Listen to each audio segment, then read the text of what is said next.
Ayan.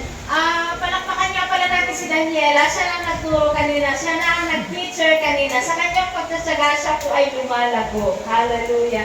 Siya po ay natututo sa mga salita ng Diyos. And then, yun po ang kalooban ng Panginoon, mga kapatid. Tayo po ay hindi po tayo mananatiling nakikinig lamang po. Tayo po ay paa-asensohin ng Diyos physically, spiritually, mentally, emotionally, financially.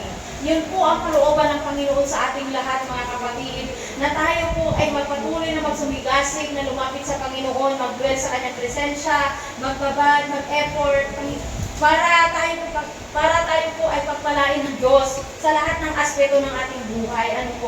Kaya, hindi ako masyadong darating yung time na si Daniela may magsasalita na din dito sa harapan. Kasi minsan may time na, syempre, tayo, mag-mission, isasama ako or whatever ng church, kung saan kami pupunta, dapat nga, nasa Maynila, sa Mindanao, hindi natin alam, So, hindi po pwede po na mai-stop yung church natin dito. Kasi po, kapag tayo po ay hindi nakapakinig ng salita ng Diyos within a week, sigurado po na hindi natin namamalayan na nanrabaho na po sa pamilya natin ang kaaway. Once po na tayo ay empty, pupunan po tayo ng kaaway, mga kapatid. Kaya wala pong lalagyan na empty. Wala po. Sa buhay na ito, dalawa lang po talaga ang pinihiran. Wala pong neutral. Sa buhay natin bilang Kristiyano ay wala pong neutral. Kapag hindi po tayo napuno ng salita ng Diyos, matik yun, pupunuin tayo ni Satanas. Kaya mga kapatid, patuloy po kayong ini-encourage, mga kapatid, na huwag po tayo magpapabaya sa ating pananampalataya sa Panginoon, lalo na ngayon malapit na siyang dumating. At least datnan niya tayo na salita ng Diyos ang nasa isip natin. Mai-snatch tayo dahil salita ng Diyos ang nasa isip natin. Okay? Kahit na makasalanan ka, sobrang kasalanan ng unang panahon, tapos bigla na lang nadatnan ka ng Panginoon na siya ang nasa isip mo, nagbagong buhay ka na. Wala na, burado na lahat ng sobrang sasama na pinagagawa mo noong unang panahon. Pero kung noong unang panahon, sobrang dati ka naglilingkod sa Panginoon, tapos nadatnan ka naman ng Panginoon na naglaylo ka at umalis ka na sa gawain, hindi ka na nag-a-attend, hindi ka na kumbaga empty ka.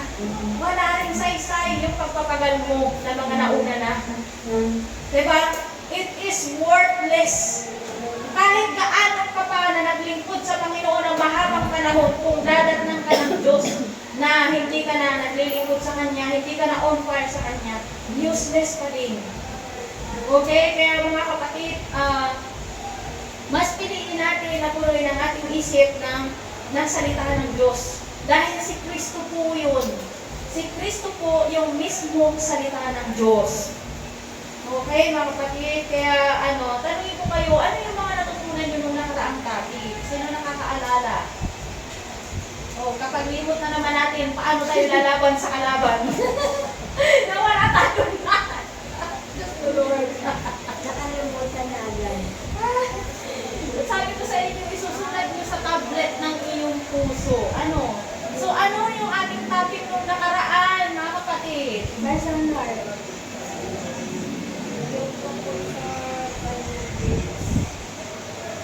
Okay, this month, spirit lead tayo.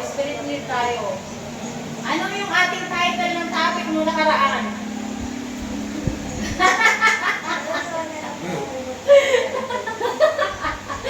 Ay, ako'y nalulungkot. Ako'y nalulungkot sa inyo. Ang sarap ng pagpupurutin sa singit. Paano kayo makakalaban kay Satanas na yan? Na hindi nyo naaalala yung inyong mga napapakinggan. Tinutupak agad ng ibon. Satanas yung ibon eh. Ninanakaw yung salita ng Diyos, tinutuka, sabi sa Bible. Tinutuka ng ibon yung mga pananim, yung mga binhi, na naitanim sa inyo mga puso at saka sa inyong mga isip. Huwag niyong hahayaan na matuka ng Satanas yung mga tinatanim na binhi ng Panginoon. Okay? So, ang title ng topic natin na nakaraan is stay connected. Stay connected. Okay? Dapat nakakonekta tayo sa puno. Dahil si Kristo yung puno, tayo yung mga sanga.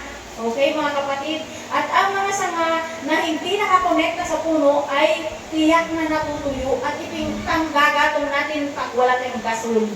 Okay mga kapatid? At nakita natin doon may mga katangian na mga tao na hindi nakakonekta sa puno, mga tuyong sanga. O sino makakapagbigay ng isang example ng tao na hindi konektado sa puno, hindi namumuhay ayon sa salita ng Diyos, not connected to the Word of God. Ano yung katangian nila? 3 katangian yung binigay ko.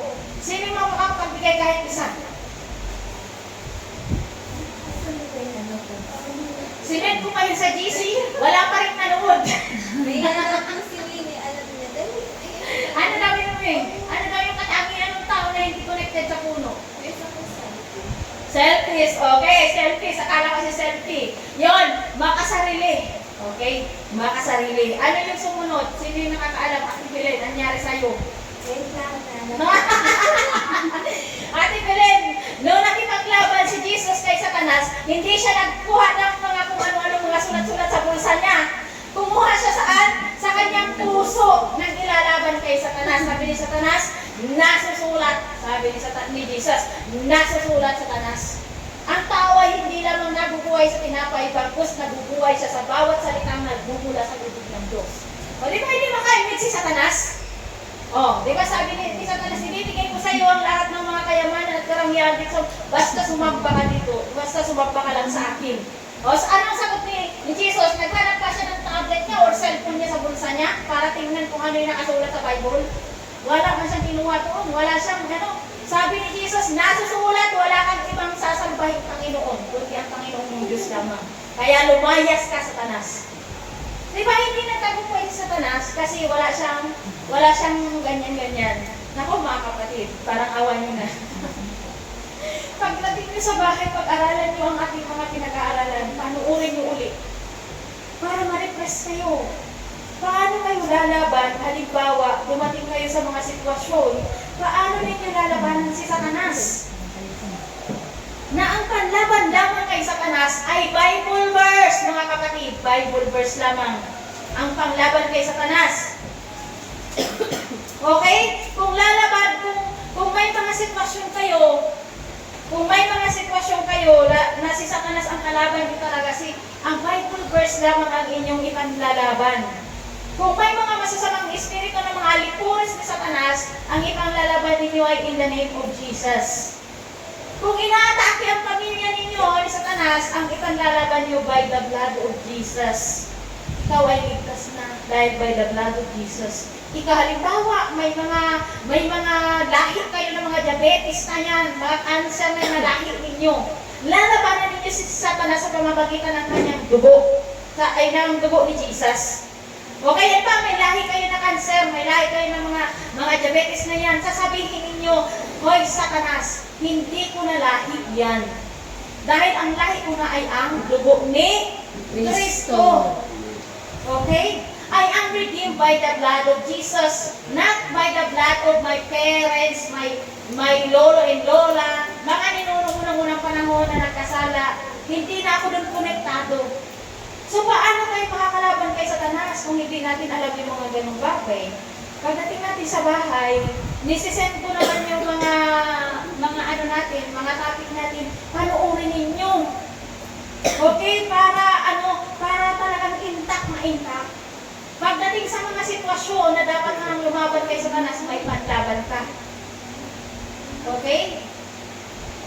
So ano daw yung ugali ng isang tao na mapapansin mo na siya ay connected sa salita ng Diyos, siya ay tagalangit? Ano daw? Sino makakapagsabi? Tayo natutunan. Wala makakapagsabi kung ano yung karakter, yung attitude ng tao. Malalaman mo yung attitude ng tao kapag siya ay connected sa salita ng Diyos. Di ba sinabi ko doon, mayroong tatlo ba yun yung binigay ko? Or tatlo yung hindi connected. Pero madami yung binigay ko doon noong nakaraan na palatandaan ng tao na siya ay konektado sa puno, siya ay mabunga, siya ay fruitful. May malasakit sa kapwa? Yes, may malasakit sa kapwa. Pero mayroong nakapaloob doon sa pagmamalasakit sa kapwa. Ano yun? Ano yun? Nag-grow po yung faith, tapos naging connected po sa one another. Sa ni-encourage po yung bawat isa na maging connected po para mag-grow yung faith sa Okay. Panginoon. Okay, isa sa number 1 na palatandaan na ikaw ay connected sa kay Jesus Christ, connected ka sa puso, ay sa puno, na hindi ka yung tuyong sanga, palatandaan, isa sa mga palatandaan na napapaloob ng lahat, they win soul.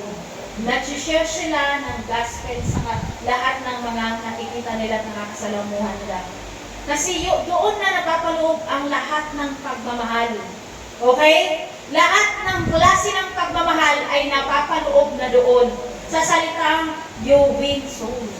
Okay? Kasi nililigtas mo yung mga tao dahil ang mga tao walang ibang kailangan yan kundi si Kristo lamang. So ibinabahagi mo si Kristo. Yung pag-ibig ni Kristo dinadala mo sa iba. Okay? Yung palatandaan na minamahal mo nga si Kristo, saan mo yun pinapadama? Kanino mo pinapadama? Sa kapwa. Kaya nga po mga kapatid, huwag tayong mga isnabera pag nandito tayo sa church. Makipagkamayan po tayo, makipag-usap po tayo, makipagbati po tayo sa ating mga kapatiran. At ang bawat isa, ipanalangin natin kung ano yung mga suliranin ng bawat isa. Pwede po natin yung sabihin at ipanalangin natin ang isa't isa. Kaya po, mukha po na yung mga bata kanina, mas magagaling pa silang manalangin. Grabe. Nangingilabot yung balat ko. Sabi ko, nasaan naman yung mga estudyante ko? Ang nangyari doon ba? Pananalangin lang, hindi pa nila alam yung pananalangin. Yung mga bata kanina talagang na-amaze talaga ako. Hindi nga lang nabidyohan ni selfie. Na kung mananalangin siya, talagang seryoso yung panalangin niya at talagang akmang-akma sa kung ano yung sitwasyon na kanyang pinagdadaanan. Sabi ng bata, Ama namin na nasa langit ka, maraming po salamat po dahil patuloy mo kami iniingatan, pinagproteksyonan mo, pati ang mama ko na nasa ibang bansa. Patuloy ko, Panginoon, pinasasalamatan kita, nawa po ay makauwi na siya at magkasama-sama kami. Pagpalain mo kami, magkaroon kami ng maraming mga pagpapala at sa iyo lamang yung manggagaling. Patuloy kita pinasasalamatan, Panginoon. Alam mo kung manalangin siya, bata, samantalang mga bata pagpunta niya dito, wala pang alam yan kung anong mananalangin sila. Okay? Alam niyo ba na ang mga bata, diyan naghahari ang kalamitan. Sabi ni Jesus, huwag ninyong pipigilan lumapit sa akin ang mga bata dahil sa kanila ang paghahari ng langit. Kapag ang bata nanalangin, sigurado yan, ipahihindihan yan ng Panginoon. Okay? Kapag ang bata ang nanalangin, kasi ang mga bata, hindi pa yan talagang talamak sa kasalanan. Ano? Kaya hindi yan pahihindihan ng Panginoon. Kaya nga minsan iniisip ko, yung mga estudyante ko, sana ganyan din kagaling manalangin. Kaya mga kapatid, kaya ko kayo pinapractice na manalangin kasi paano ninyo maipapanalangin yung kapwa ninyo na may pinagdadaanan kung kayo mismo hindi kayo marunong manalangin. Kaya mga kapatid, pagbuhusan po natin ng atensyon ng pananalangin kasi malalaman po yan na hindi kayo nagbubuhos ng panalangin in personal life ninyo. Kasi pagdating sa public, hindi kayo marunong manalangin. Ibig sabihin, hindi kayo nananalangin ng personal one-on-one sa inyong bahay. Okay? Baka nanalangin na kayo, in Jesus' name I pray, Amen. And then, bora na. Tumagos lang dito sa bubong. Hindi man lang sabi ng Diablo dito pa rin ako. Di ba mga kapatid, paano natin mapapalayas yung Diablo na yan? Kung sa pananalangin pa lang, wala na. Sabi ng Diablo ay A1, ambot. Di ba? Sabi ng Diablo ay ambot, nandito pa rin ako. Di ba? Kaya mga kapatid, yan ang ating number 1 na armas, ang pananalangin. Na may mga kasamang Bible verse. Dahil yung Bible verse, yun ang espada ng Diyos na may magkabilang tala. Pangtaga sa ating Satanas. Ngayon, kung hindi ka nagbabasa ng Bible, ano ang sasabihin mo kay Satanas? Pagharap kay Satanas, pagpitigan na lang kayo. O diba? Nakakatuwa ba? Ako ay medyo nalulungkot sa inyo Pero sana naman sa susunod, hindi na tayo yung huhugot pa dito, ano na nga ba yun? Huhugot tayo dito sa puso, Huhugot tayo sa puso para sigurado talaga Pagdating ng attacking, may pang-atake tayo, may panglaban tayo sa gera. Okay, lagi tayong handa. Put on your full armor. Okay, so dumako naman tayo sa ating topic ngayong araw. Ayan, about sa mga kaibigan mo. So, okay, yung mga kaibigan mo.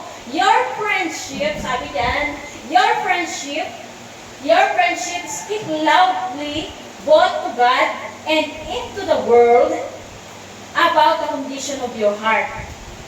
Okay? Sabi dyan, yung ating daw ng mga kaibigan ay makakapagsabi kung ano daw ang kondisyon ng puso natin. Makakapagsabi sa Diyos kung anong kondisyon ng puso natin at makakapagsabi sa kapwa natin kung anong kondisyon ng ating puso. Kasi nakadepende yon sa ating mga sinasamahan, sa ating mga environment. Okay, mga kapatid? Sino ba ang ating mga kaibigan? So, it's time for us to check sino-sino ang ating mga kaibigan. O sabi dito, Lord, are my friends pleasing you or displease you? Naitanong niyo na ba yun sa Panginoon?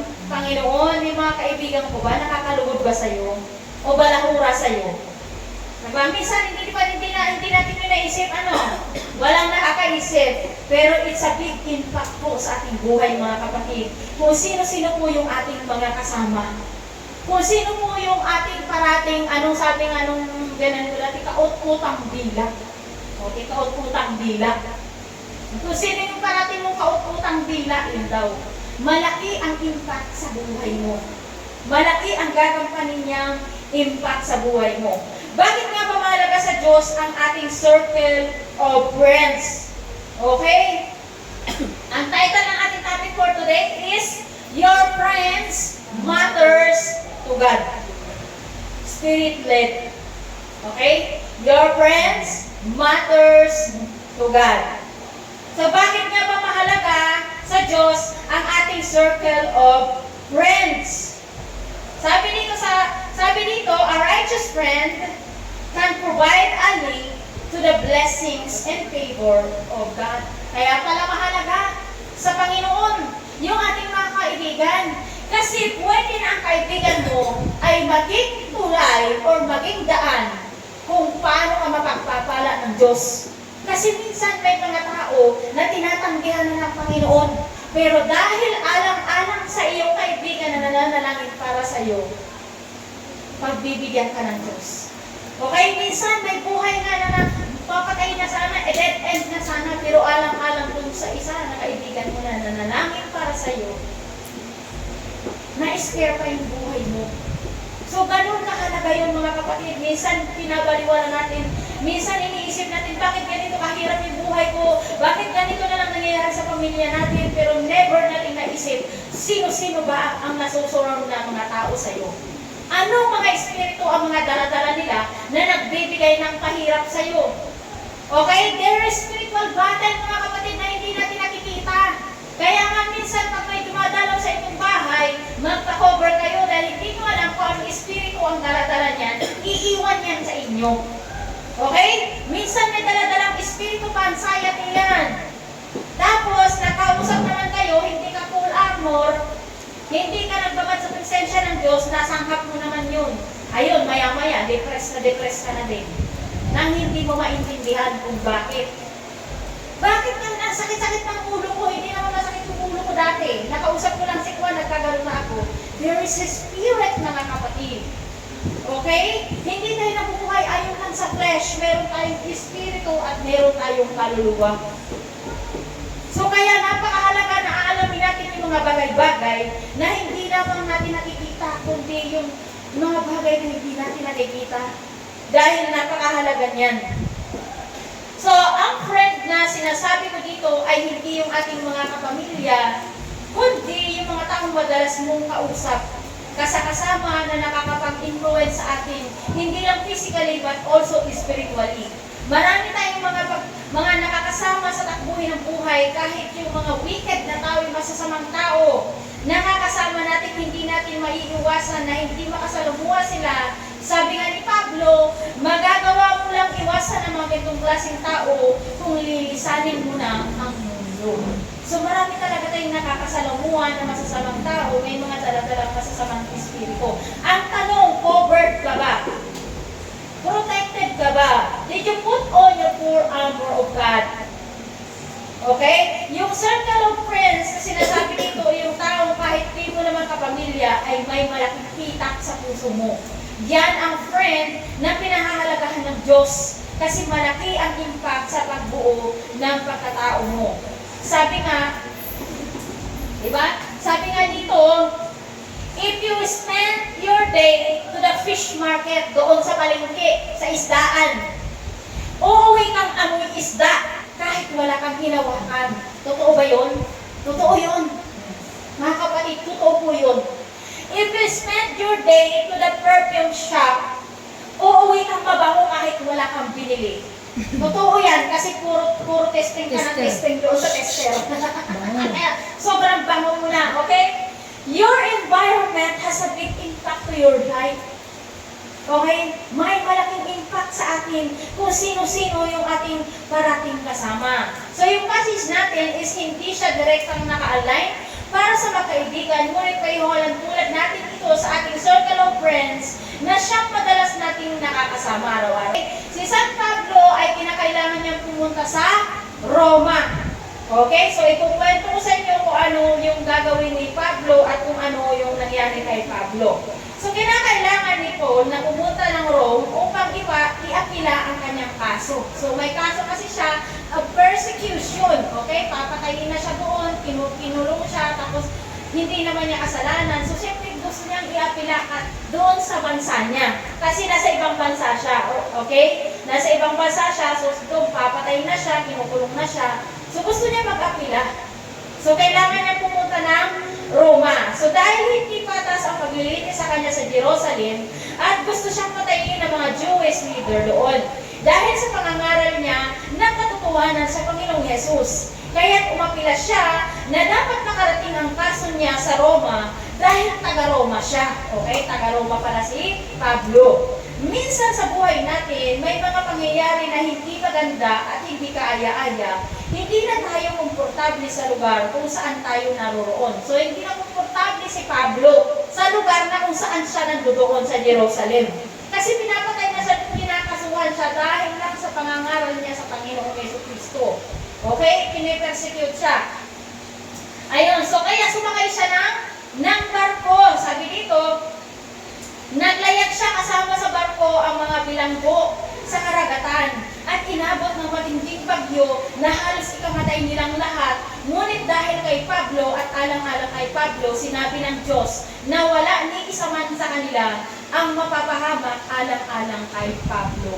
Okay, sumakay siya ng barko. Ngayon ang kasabay niya ay mga bilanggo, mga preso, pati mga sundalo. Dahil yung barko nila ay mawawasak talaga. As in, mawawasak talaga. Sinabi ng anghel kay Pablo na ang barko ay mawawasak dahil sa tindi ng bagyo. Okay? Ngayon, sabi niya, dapat mamamatay sila. Pero alang-alang kay Pablo, wala ni isa mang mamamatay. So, nagigets niyo yun? Paano kung nakasakay ka rin doon sa isang bus na mayroon din pala, na yung palang bus na yun nakatakda na pala yung mga aksidente. Pero dahil sa isa na anointed na sumakay doon sa bus, naligtas ang bus sa lahat ng mga aksidente pwedeng mangyari. So kaya mga kapatid, napakahalaga na tayo ay connected sa Panginoon. Kasi iaalay niya tayo sa kung saan ang environment kung saan tayo pupunta. Kung sino-sino yung ating mga makakasama. Okay? Halimbawa, sumakay ka, hindi ka nanalangin. Wala yung protection. Okay? Basta ka lang sakay, yung bus pala na sinakyan mo, mapama-aksidente pala. Paano kung walang sumakay doon na anointed by God? Na dahil sa kanya, kaya may spare yung mga tao. Okay? Sabi dito, na mapagpasyahan nila Pablo na maglayag sila patungo sa Italia kasama ang mga bilanggo, sumakay sila ng isang barko. Naglayag sila ngunit nasalungat sa hangin, kaya mabagal ang biyahe nila at inabot sila ng maraming araw sa dagat. Nakita ni Pablo na mukhang mapanganib kung tutuloy sila sa paglalayag, mawawasak ang barko at pati ang buhay nila ay malalagay sa panganib. Ngunit hindi nakilig ang kanyang mga kapitan ng mga sundalo kasi mas kailangan nilang sundin ang utos ng may-ari ng barko. Okay, kahit nagbigay na ng babala si Pablo, huwag tayo tumaan dyan kasi nga mamaramatay tayo dyan, pero hindi pa rin nakilig sa kanya. Okay, minsan marami na tayong beses na nagbabala na tayo, sinabihan na natin mga kapatiran, huwag kang ganyan day, huwag mo gawin yung ganyang bagay kasi kakapahamak mo yan. Minsan hindi tayo nakikinig. Hindi natin alam, pinadala yun ng Diyos para pagsabihan tayo. Okay? Pinadala yun ng Diyos sa atin para tayo ay bigyan ng babala. Kaya tumuloy sila sa paglalayag, isang sandali pa hinampas na sila ng malalakas na hangin, kaya't wala silang magawa kundi itapon ang mga kargamento sa dagat. Tumagal ang bagyo at lumipas ang mga araw at gabi, hindi pa rin humuhupa ang bagyo, kaya't nawalan na ng pag-asa ang lahat na sila'y makakaligtas pa. Okay, so palutang-lutang na lang yung barko doon sa gitna. Halos 14 days na and 14 nights. O, matagal na rin hindi kumakain ng mga tao dahil desperado na ang lahat. Kaya sinabi ni Pablo, kung nakinig lamang kayo sa akin, di sana'y hindi ito nangyari.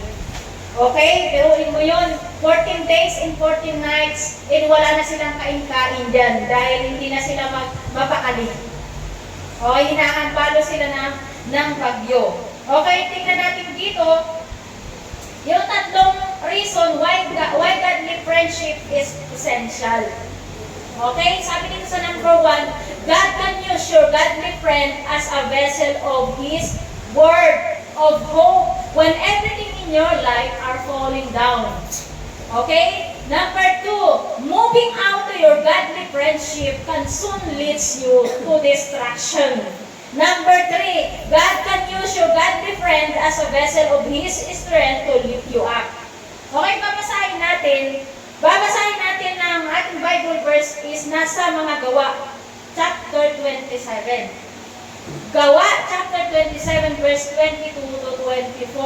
So number 1, God can use your godly friend to be a vessel of His word of hope when everything in your life falls down. So, bumagsak na yung pag-asa ng mga kasamahan niya sa barko. Dahil 14 days and 14 nights na sila na halos nandoon paikot-ikot sa dagat at hinahampas ng bagyo. Wala na silang kain-kain. Tinapon na nila ang kanilang mga kargamento dyan.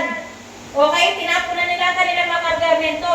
Kaya't ang sabi ni Pablo, ito ngayon ang payo mo. Lakasan ninyo ang inyong loob sapagkat walang mamamatay sa isa man sa inyo. Kaya nga lamang mawawasak ang barko. O, di ba nakita mo, kung hindi nila kasama si Pablo, ano na kaya ang mangyayari sa kanila? Di ba? Siguradong patay silang lahat dyan. Okay? Patay silang lahat dyan. Ayan, nagpakita sa akin kagabi ang isang anghel ng Diyos, ang Diyos na sinasamba ko at ang pinaglilingkuran. Sinabi niya sa akin, huwag kang matakot, Pablo. Dapat kang humarap sa emperador alang-alang sa iyo. Ililigtas ng Diyos ang lahat ng mga kasama mong naglalakbay. O, biruin mo yan. Kung hindi nila kasama din si Pablo, malamang patay na silang lahat. Diba? Kaya napakahalaga na may kaibigan tayo na yung mga community na nakakasama natin is godly. Okay? Godly. Hindi yung mga makamundo na kung ano-ano lang, mga chismis na kung ano-ano lang ang inaatupag sa buhay. Dapat ang puso ng mga nakakasama natin is pinipili natin, nakaalay dapat sa kalooban ng Diyos. Ayan, so sabi dyan, like in our situation, maaari nung time na di pa natin alam ang purpose natin sa mundo, nung time na wala pa sa isip natin ang salita ng Diyos, maaaring maraming beses na rin tayong iniligtas sa kapahamakan. Okay, mga kapatid? Kasama ang ilang mga pasahero sa ating biyahe dahil pinakailangang matupad ang purpose na inilaan ng Diyos para sa atin. So maraming beses na rin tayong nagbiyahe na iningatan ng Diyos nang hindi natin namamalayan. Okay? Ingatan tayo ng Diyos na hindi natin namamalaya. Naisip niyo ba yun? Na baka ilang beses na tayo sumakay sa aeroplano, sa bus, sa jeep, sa na tutusin, dapat pala ay tayo ay ma-accidente or whatever. So, meron tayong nakasakay na ganyan, or tayo mismo yung anointed na dahil sa atin ay naligtas sila. Okay, mga kapatid? Sabi nga, di ba, kung makamundo ang mga kaibigan natin at dumaan tayo sa matinding pagsubok, Tulad na lang ng broken relationship nyo sa asawa nyo, tapos biglang may sumusungaw na ibang lalaki. Okay, halimbawa may sitwasyon, may problema kayo mag-asawa, tapos ang kaibigan mo naman ay makamundo. Doon ka hihingi ng payo, anong sasabihin sa'yo? Manamang ang ipapayo sa'yo, naku Fred, hiwalayan mo na yan. Pumatol ka na kay Juan. O, di ba? Kasi nga, di ba, makamundo friendship. Okay, makamundo friendship. Sabi nga dito, yan yung mga makamundo. My friend, be happy. Follow your heart best. Diba? Follow your heart best. Pero ano sabi ni Jesus? But Jesus said, follow me. Okay? The scripture. Bible verse. Okay? Kapag may problema tayo, scripture ang sagot, mga kapatid. Bible verse ang sagot. Hindi yung payo ni Bes na makamundo. Okay? So muna dito, trust yourself, Bes. Diba? Minsan papayuan tayo, trust yourself, Bes. Kaya mo yan. But Jesus said, trust me. Hindi na tayo magtitiwala, hindi sa ating sarili. Okay? Hindi sarili natin palpak. Okay? Mga desisyon natin, puro palpak yan. Okay? Kaya kanina tayo magtatrust kay Jesus. Kay Jesus sa salita ng Diyos. So, nadi-define na tayo ng tao base sa klase ng ating mga kaibigan. Kung ang mga kaibigan mo ay lingkod ng Diyos, malamang sa malamang, karamihan sa mga biyayang tinatamasa mo ngayon, pati na iyong pamilya ay bunga ng kanilang pananalangin. So, sino nakakagets? Diba? Kapag ang mga kaibigan natin ay mga lingkod ng Diyos, yung mga tinatamasa natin ng mga breakthrough, mga blessing, or mga kaligtasan na natamo natin dahil wala tayong sakit, gumaling tayo sa mga sakit, sa malamang bunga ng panalangin ng ating mga kaibigan. Kaya saan ba mas masarap na may kaibigan? Alin ba ang mas masarap na kaibigan? Yung godly o yung worldly? O, diba? Nakakaano? Sabi dyan, tell me your circle of friends and I will tell you who you are. Ayan. Kung sino yung nakakasama mo, halimbawa, makakasama mo pokpok, malamang pokpok ka rin. Kaya hindi mo pwede yun na, halimbawa, kung makasama mo mga tamad, malamang pang kung tatlo sila pang-apat ka. Kahit hindi ka tamad, maniwala ka. Halimbawa, kung ang mga nakakasama mo mga chismosa, kahit hindi ka naman chismosa, next week chismosa ka na rin. Kaya minsan, may makakasama ka, mga walang pangarap sa buhay. Halimbawa, tatlo sila, pang-apat ka, next month, tambay ka na rin. Kasi hawa-hawa yan. Transferring of the Spirit yan. Okay? Transferring of the Spirit yan, mga kapatid. Okay? And Proverbs chapter 12, verse 26, sabi diyan, the righteous man choose their friends carefully, but the way of the wicked leads them astray. Okay? Kaya papipiliin natin ang ating mga magiging kaibigan, mga kapatid. I-treasure mo kung meron ka mga kaibigan, i-treasure mo sa puso mo, hindi yung mga material na meron ka, kundi ang taong tapat na nagmamahal sa iyo, kayamanan yan. Bibihira makatagpo ng tunay na kaibigan. Okay? Minsan, tinitreasure natin yung mga binigay ni Bes. Pero wala tayong pakialam kay Bes. Diba? Dapat ang tinitreasure natin yung puso ni Bes. Okay? Bibihira yung magkaroon ng kaibigan na hanggang sa huli ay sasamahan ka. Hanggang sa huli ay tapat sa iyo. Okay? Yung kahit nag-away na kayo, nagsunto ka na kayo, wala pa rin, hindi pa rin niya pinagkwento sa iba yung sekreto mo. Yun ang tunay na mga kaibigan. Minsan nagbabangayan, nagsasabunutan, pero at the end of the day, mahal pa rin nila ang isa't isa. Okay? Sabi dyan, Proverbs 22 verse 24 to 25, do not make friends with a hot-tempered person. Do not associate with one easily angered, or you may learn their ways and get yourself into a snare. Okay, kapag may mga kaibigan ka, mahilig makipagsabunutan, mahilig makipaggera. O, malamang kasama ka na rin doon sa nakikisugod. Okay, kaya mag-iingat po tayo kung sino yung ating mga nagiging kaibigan. Kasi mahahawa po tayo niyan, mga kapatid. Kagaya nga nung pamangkin ni Abraham, na kung na-example ko na rito sa iyo, banal yun, pero tumira siya doon sa Sodoma at Gomora. Anong nangyari? Oh, diba na ano din siya? Yung parang nahawa na din siya doon sa ano, kahit sobrang ingat niya, yung decision niya na ano na haluan na ng takot. Okay? Yung mga anak niya, nagkaroon ng espiritu ng kalaswaan kasi tumira sila doon sa Sodoma at Gomora. Kahit gaano mo kabanal, kapag ka ang environment mo, na napapaligiran mo ay ganyan. Tapos hindi ka ganun kasiksikan talaga makipaglaban talaga na maging malinis ka. Madudumihan at madudumihan ka. So, ang nangyari doon sa pamangkin ni Abraham, may dalawa siyang anak, si Lot yun. Si Lot, di ba sinunog ng Diyos yung Sodoma at Gomora? Okay, sinunog ng Diyos yung Sodoma at Gomora dahil sa sobrang kasamaan na doon, lalaki sa lalaki, nisisex nila. Okay? Lalaki sa lalaki. Okay? Lahat doon. Basta makita nila, iaano nila yun. Wala na silang kakundangan doon. Okay? Kaya dyan nagmumula yung mga bakla, mga ano. Pero ano naman ano. Doon nagmula yan sa Sodoma at Gomora. So sinunog ang Sodoma at Gomora ng Diyos.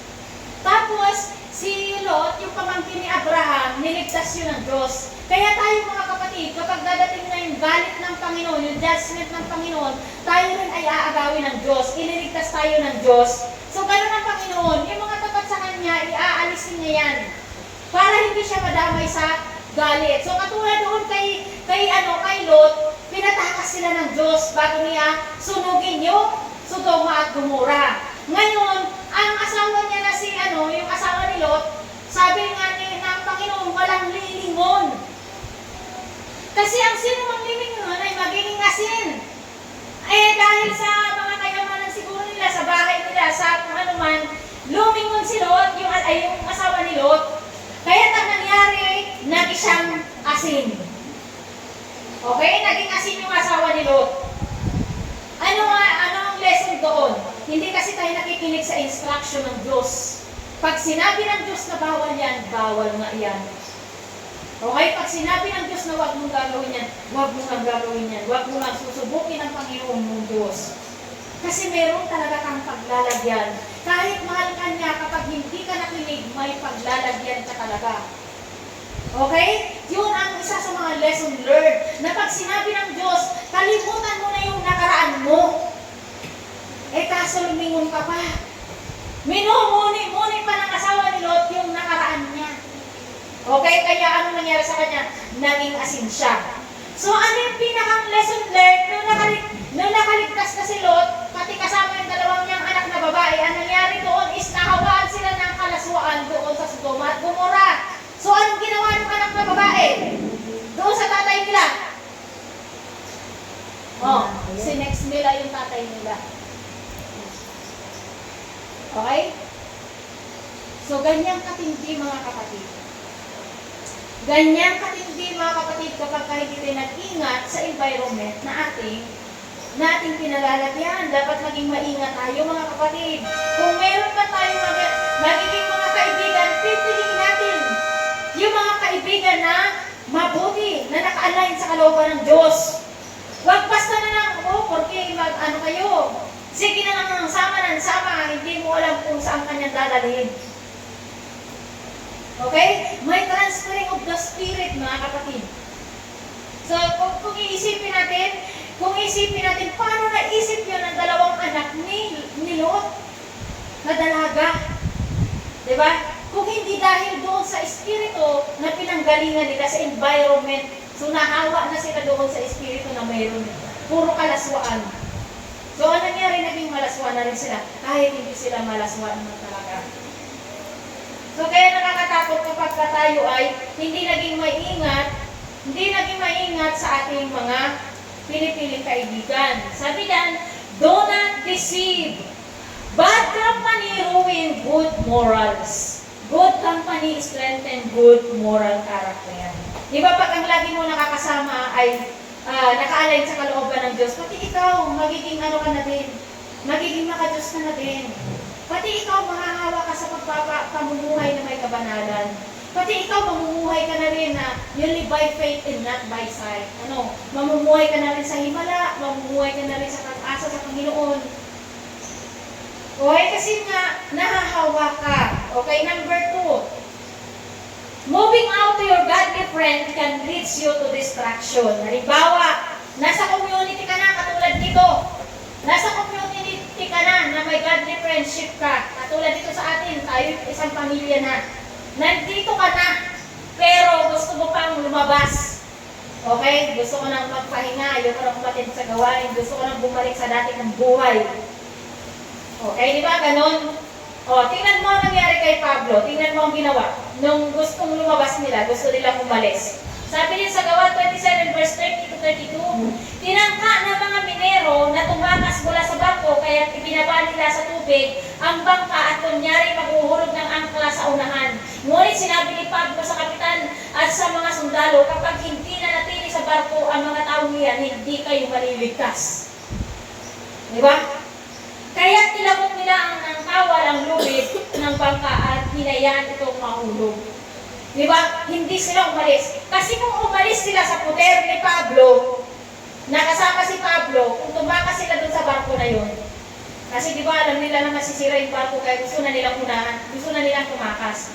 Kaya nga sinabi ni Pablo, mamamatay rin kayo, mamamatay pa rin kayo, kahit tumakas kayo. Kapag ka umalis kayo. Kasi nga kaya silang nabubuhay ng Diyos dahil kay Pablo.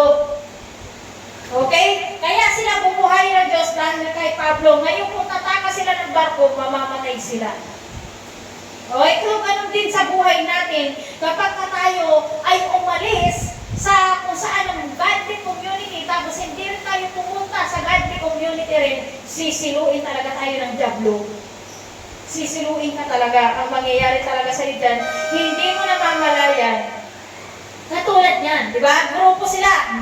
Nakita niyo yung mga animal, mga wild animal? Pag maglakad dyan sila, pag maglakbayan sila, grupo sila parati. Kasi may nakaabang na predator. Okay? Ganun din sa atin. May nakaabang na predator sa atin. Nakaabang lagi si taning.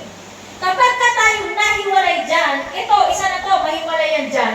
Siguradong silo yan nitong maningilo na to.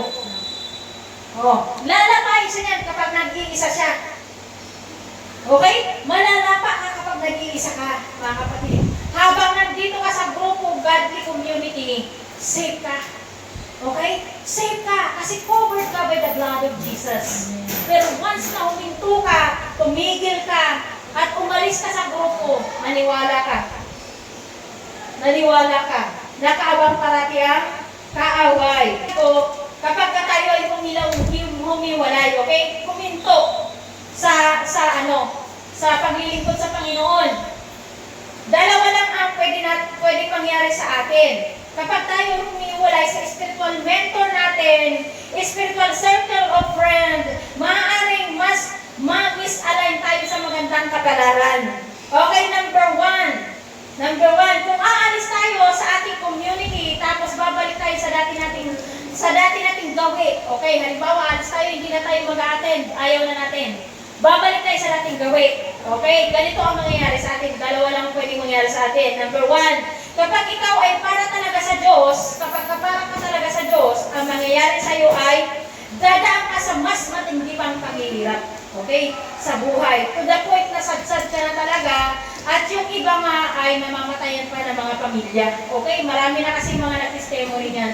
Nung humiwalay sila at umalis sila sa godly community, yung hindi na sila naglingkod sa Diyos, hindi na sila nag-dwell sa presence ng Diyos, hindi na sila umattend, hindi na sila bumalik sila sa dati nilang gawin. Bakit? Kasi nga target na ni Satanas. Okay? Katulad ng mga nakita nating grupo. Kapag humiwalay ka dyan, nag-iisa ka na, titirahin ka talaga. Okay? Titirahin ka talaga. Kaya ganyan ang mangyayari sa'yo. Okay? O sabi nito, ililid ka talaga ng Diyos sa grace niya. Kaya ibabagsak ka talaga ng todo. Katulad nga na nangyari sa akin din. Ibabagsak ka talaga ng todo ng Lord para ma-realize mo, hindi yan anak ang tunay na daan. Nandito ka na sa tamang daan, bakit umalis ka pa? Bumalik ka sa tamang daan. Kaya ito ang mangyayari sa'yo, talagang, bottom rock ka talaga. Babagsak ka talaga sa matinding paghihirap. Okay, so pangalawa na pwedeng mangyari sa'yo. Kapag ikaw ay nakatalaga kay Satanas, kasi hindi lahat ng tao ay para sa Diyos. Okay? Okay? Hindi lahat ng tao ay tagalangit. Mayroon lang talagang mga pinili. Ngayon makikita mo, kapag ikaw ay para kay Satanas, ganito naman ang mangyayari sa'yo. Malamang pag-alis na pag-alis mo, aalwan ang buhay mo. Okay? Magkakaroon ka ng financial freedom. Hahayahay yung buhay mo. And then malalaman mo, ay, ito pala yung buhay na mas masaya. Okay? But at the end of the day, impyerno ang kababagsakan mo. Ano ang sabi sa Mateo? Mateo 16 verse 26, sapagkat ano ba ang mapapala ng isang tao, makamtan man niya ang buong daigdig, ngunit mapapahamak naman ang kanyang sarili. Ano ba ang maibabayad ng isang tao para mabawi niya ang kanyang buhay? Okay mga kapatid, huwag tayong magpapabayad sa ating pananampalataya kasi ang Diablo ay laging nakaabang yan. 24/7 yan nakaabang sa'yo para masilo ka. O halimbawa, sa pugo na yan, tayo yan, nag-o-on fire tayo kasi magkakasama pa tayo. Ayan, di ba? O, on fire tayo yung mga kahoy na yan, mga upos na yan, tayo yan. Di ba, nag-aapoy tayo kasi sama-sama tayo, grupo. Okay, grupo. Pero once na nahiwalay ka dyan, pag kinuha mo yung upos na yan, ikaw yan, ihiwalay mo yung sarili mo sa community, yung upos na yan, mamamatay at mamamatay ang apoy niyan. Okay? Mamamatay yung apoy niyan. Kaya napakadelikado kapag aalis tayo sa ating godly community. Lalo na hindi rin tayo mapapabilang sa godly community din. Kaya dapat umaalis tayo, dapat pupunta rin tayo, lilipat din tayo sa godly community pa rin. Huwag tayong magpapabaya na tayo ay nag-iisa. Kasi para tayong upos na unti-unting mamamatay ang apoy. Okay mga kapatid, I hope na nauunawaan ng bawat isa. Nauunawaan niyo ba? Nagigets niyo ba yung ibig sabihin? I hope na hindi ninyo makakalimutan. So, ayan, hindi ninyo makakalimutan. So number 3 na tayo. Number 3, God can use your godly friend as a vessel of His strength to lift you up. Ayan, dito na nga sa Gawa 27 verse 33 to 36. Nang mag-uumbaga na silang lahat ay hiniwang ni Pablo upang kumain. 14 na araw na ngayon kayo ay hindi kumakain dahil sa pagkabalisa at paghihintay. Nakikita niyo kapag may godly friendship kayo, mayroon pumupunta sa inyo para ipagdasal kayo mga kapatid. Kaya bang gawin niya ng kaibigan ninyo na makamundo? Wala. Okay? Mayroong totoo at tunay na nagmamahal sa inyo. Tingnan niyo si Pablo, oh. Wala nang pag-asa yung mga tao, wala nang kain-kain. Pero sabi ni Pablo, kumain kayo. Ayan o, kumain kayo. Kailangan ninyo ito upang kayo'y makaligtas. Hindi maaano ang sino man sa inyo. Di ba? Ano ba ang ginagawa ko sa inyo? Pinalalakas ko yung loob ninyo. Okay? Kung wala tayong godly friendship, walang gagawa niyan para sa atin. Dahil yung makabuto nating kaibigan, mahal lang tayo niyan kapag mayroong kailangan, kapag mayroong nahihita sa atin. Pero at the end of the day, na wala na tayong pakinabang, wala na tayong silbi, maniwala kayo, lahat ng mga yan ay maglalaho.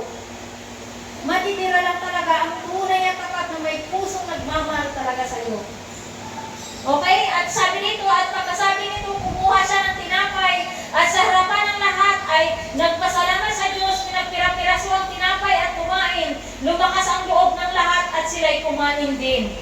So nakita ninyo kapag kami nagpapayuhan ko kayo, nakikinig kayo ng salita ng Diyos, di ba lumalakas yung loob ninyo, nagkakaroon kayo ng pag-asa. So makukuha ba natin yung ganyang pagmamahal sa kaibigan natin sa labas? Wala mga kapatid, tanging ang pag-ibig lamang ni Kristo ang magsusustain ng ganyang bagay. Kasi kung wala akong Kristo, pakialam ko ba sa inyo? Diba? Kung hindi dahil sa Panginoong Jesucristo na nandito sa loob ko, na nagbibigay ng pagmamahal sa inyo, wala rin akong maibibigay ng pagmamahal sa inyo. Magpupokus na lang ako sa buhay ko, magpapayaman na lang ako, at saka wala akong pakialam, Kaso nga hindi dahil si Kristo nga yung nandito sa loob, kaya yun, naibibigay ko rin sa inyo yung pagmamahal ni Kristo. So, kaya mga kapatid, napakahirap na tayo ay hihintay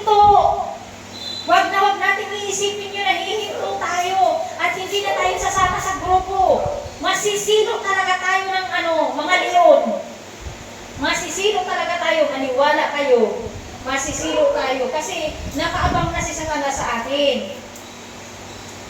Okay? Sa pagpapatuloy ng kwento, napadpad nga sila sa may dakong mababaw at napabaon ang unahan ng barko kaya di na makaalis samantalang ang hulihan naman ay nawasak na dahil sa kakahampas. Okay, binanak ng mga kawal na patayin ang mga bilanggo upang walang makalangoy at makatakas. Subalit nais ng kapitan ng mga kawal na iligtas si Pablo, kaya pinagbawalan nito ang mga kawal. Sa halip, pinatalon niya sa tubig ang lahat ng mga marurunong lumangoy upang makarating sa pangbang. Ang iba inutusan niyang sumunod na nakahawak sa mga tabla o piraso ng barko at kaming lahat ay nakarating sa dalampasigan. Nakita niyo, nakarating sa dapat puntahan ang lahat dahil kay Pablo. Okay, kung wala si Pablo, malamang wala na silang lahat. Pinagawalapak na sila ng pating. So kaya sa buhay natin na ito, isip-isipin natin, limi-liminin natin mga kapatid, na napakasarap na mayroon tayong godly friendship, mayroon tayong mentor, mayroon tayong pastor. Okay mga kapatid, so naniniwala ba kayo na ang taong lingkod ng Diyos, ang hatid sa iba ay blessings? Kahit na para sa hindi niya kaano-ano, naniniwala ba kayo doon? Yes. So nakita ninyo ba na nakita ninyo yung buhay ni Joseph? Nung nagpunta si Joseph kay Potiphar, pinagpala na Yahweh yung buhay yung asabayan ni Potiphar. Kahit na si Potiphar masamang tao, di ba? Kahit si Potiphar, di ba yung Ehipto, masamang tao, pero binless. Ang daming blessing. Bakit? Dahil kay Joseph. Kaya mga kapatid, pakamahalin natin yung ating mga godly friendship, lalo na yung mga nag-invite sa atin. Lalo na yung mga nag-mentor sa atin dahil sila padala ng Diyos sa ating buhay upang tayo ay mabigyan ng pag-asa. Katulad ni Pablo, siya ang nagbigay ng pag-asa sa lahat ng mga bilanggo. Siya ang nag-spare ng buhay nila. Kung hindi dahil kay Pablo, mga namaratay na sila. Kaya mga kapatid, napakahalaga na mayroon tayong godly community na nananalangin sa atin. Hindi mga kanya-kanyang sarili lang ang pinananalangin. Mga kapatid, ipanalangin natin ang bawat isa. Yung mga kapatiran natin, isasama natin yan sa pananalangin. Hindi lang yung pamilya natin ang ating ibang pananalangin, mga kapatid. Ipapipray natin si Ate Biren, si Selfie, si Che, si Kayla, si Wayne, ipapanalangin si Melvin, si Tina, si Daniela, kung panalangin natin yan, isasama natin sila sa panalangin. Kahit ako na pastor ninyo, isasama ninyo sa inyong mga panalangin. Kasi ako ay tao din na katulad ninyo. Okay? Mga kapatid, parehas lang tayo. Kasi sa amin nga ng mga pastor, mas mabibigat ang atake. Kaya nga hindi kami tumitigil sa pananalangin. Kahit madaling araw, nakikipagbakbakan kami sa mga demonyo. Okay? Kasi nga, mas mabigat yung atake sa amin. Mas level up. Okay? Hindi nyo lang yung napapansin, pero iba. Pero kung malalaman ninyo yung mga atake, baka ganun talaga. Pero wala tayong dapat ikatakot. Kasi si Jesus Christ, nasa Kanya na ang lahat ng kapangyarihan. Okay, application natin. Dito na ako natapos application natin. Piliin maging close sa mga tao. Ilalapit na sa Diyos. At i-treasure mo sila. Higit pa sa material na bagay. So, yan ang ating application for today. Okay, so, mayroon na akong iiwan sa inyo. Meron na akong iiwan sa inyo na acronym. Okay, acronym. Acronym ng friends. Ayan. Find someone who led by the Holy Spirit and remind you who God is. Invite him or her to mentor you and elevate your perspective in life. Never forget their impact in your life and do whatever they teach you and see the difference. Yan ang kaibigan. Yung babaguhin yung buhay mo. Hindi yung kaibigan na lalong ilulugmok ang buhay mo. Ang puso ko'y dinudulog sa'yo.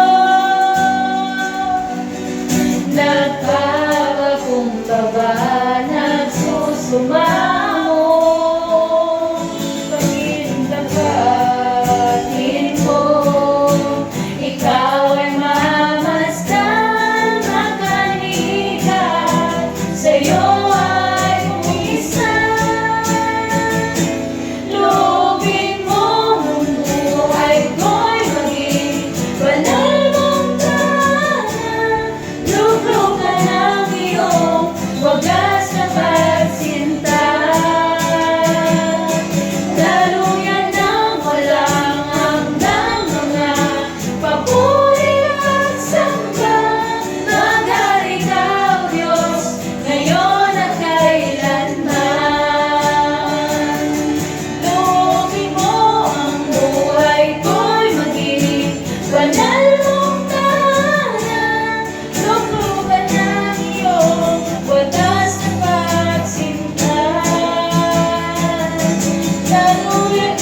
Mamuhay bumalik, walang pangalan.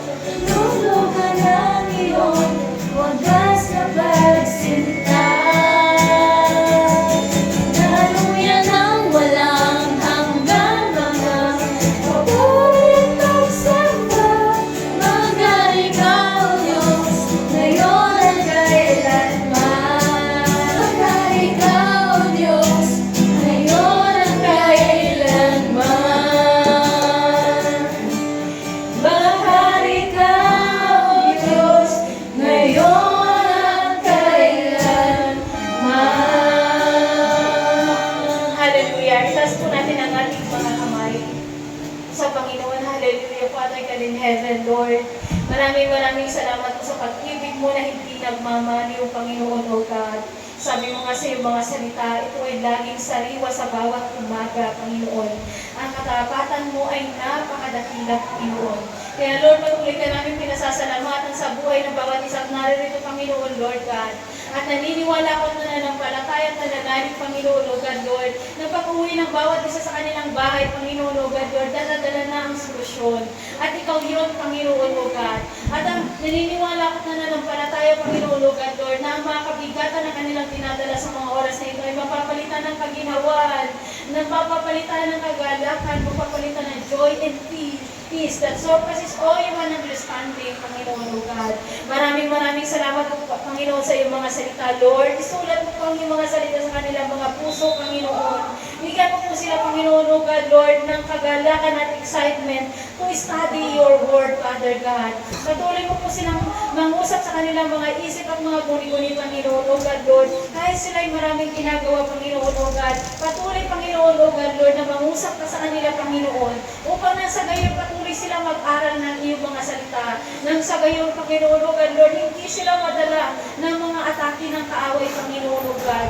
Lord, kuberan mo po sila at ang kanilang pamilya by the blood of Jesus. Nasaan pa sila pumaroon, Panginoon, O God, Lord, walang mga kalamidad na pagdadaanan sila, Panginoon, sapagkat sila ay protektado sa pangalan ni Jesus. God, maraming salamat, Panginoon, O God, Lord, sa buhay ng bawat isang naririto, Panginoon. Tumimo na nga sa kanilang mga puso ang bawat salita na kanilang narinig, Panginoon, O God, at ito'y kanilang ipamuhay. Salamat po, Panginoon, Ama, sa iyong mga salita at salamat sa iyong banal at presensya na aming naranasan, Panginoon, O God. Nawa, Lord, may ipamuhay ng bawat isang naririto ang iyong mga salita at patuloy kami na lumakad ayon sa kabanalan. Lumakad kami ayon sa iyong pag-ibig at katwiran. Salamat po, Lord. Patuloy mo pong ingatan ng mga anak mong ito. In the name of the Father, and the Son, and the Holy Spirit. Amen and amen. And patuloy tayo na umupo na po tayo at dumadako naman tayo sa ating declaration of faith. Sabihin natin ang buong puso at malakas. I am allowing myself to expand and grow. Love, health, wealth, prosperity, success, and abundance in all aspects will come my way from all directions with ease and grace to the best and highest ways so that I can be an agent of change for the advancement of God's kingdom. In Jesus' name.